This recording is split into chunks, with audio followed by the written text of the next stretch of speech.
வணக்கம் உறவுகளே, நான் தொழுப்பூர்லேருந்து திருநங்கை வினோதினி பேசுகிறேன். நாங்கள் எல்லாருமே மாவட்ட ஆட்சியர் அலுவலகம் செங்கல்பட்டு மாவட்டம் தான் வந்திருக்கோம். நாங்கள் தொழுப்பூரில் கிட்டத்தட்ட ஒரு 20 திருநங்கைகள் இருக்கோம். எல்லாருமே வீடு வாடகை எடுத்து தான் இருக்கோம். அதிக வாடகை கொடுத்து தான் நாங்கள் வீடு தங்கியிருக்கோம்.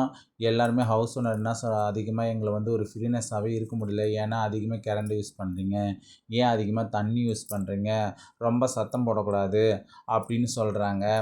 ஒரு ஃப்ரீனஸ்ஸாகவே இருக்க முடியல, ஒரு சுதந்திரமாக இருக்க முடியல. அதிகமான நபர்லாம் வீட்டில் வர வைக்கக்கூடாது அப்படி கூட சொல்கிறாங்க. ஏன்னா எங்களை பார்க்க சில உறவுகள்லாம் வர தான் செய்வாங்க. எங்கள் மக்களே எங்களை சேர்க்கக்கூடாதுன்றாங்க, வீட்டில் அதிகமாக சேர்க்கக்கூடாதுன்னு சொல்கிறாங்க.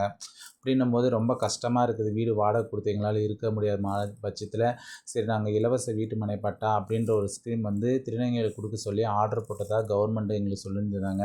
சரி அது மூலயமா நாங்கள் ஆதார் அடையாள அட்டை, திருநங்கை அடையாள அட்டை, அப்புறம் குடும்ப அட்டை எல்லாமே வச்சுருக்கோம். சரி அதன் பேரில் நம்ம எல்லாமே மனு கொடுத்து நம்ம போய் வீட்டு மனை பட்டா பற்றி கேட்கலாம் அப்படின்னு சொல்லிட்டு நாங்கள் கலெக்டர் ஆஃபீஸ் தான் இன்றைக்கி வந்திருக்கோம். சரி கலெக்டர் இதோட 3வது முறை அங்கே பார்த்துட்டு வந்திருக்கோம். நாங்கள் மொத்தம் 2 முறை நாங்கள் வந்ததுக்கு கலெக்டரை பார்த்து மனு கொடுக்கும்போது சார் தாசில்தாரை பார்த்து பேசுனாங்க. தாசில்தார் ஐயா அந்த டைமில் எல்லாமே நாங்கள் செஞ்சு கொடுக்குறோம் அப்படின்னு சொல்கிறாங்க.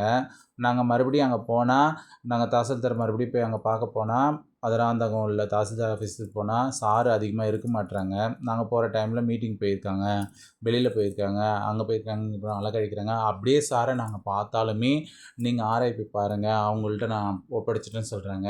சரி ஆர்ஐபி சாரை நம்ம பார்த்தா ஏதாவது நமக்கு உரிய நடவடிக்கை எடுப்பாங்கன்னு சொல்லிட்டு அங்கே போனால், அவங்களும் எங்களை ரொம்ப நாள் ஃபஸ்ட்டு ஒரு 2 தடவை நாங்கள் பார்க்கும்போது கரெக்டாக பதில் கொடுத்தாங்க. இதோ பார்த்துட்டோம்மா, ரெடி ஆகிடுதுமா, உங்களுக்கு எல்லாம் நடவடிக்கை எடுத்துடுறோம்மா அப்படின்னு சொல்கிறாங்க.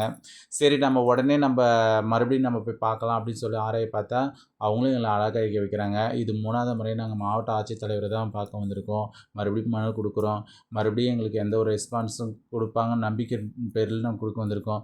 இது மாவட்ட ஆட்சித்தலைவர் எங்களுக்கு தாசில்தாரோ எங்களுக்கு ஆர்ஐயோ கிட்டேருந்து இந்த வீட்டு மனை பட்டா சம்மந்தமாக எங்களுக்கு நடவடிக்கை எடுக்கணும்.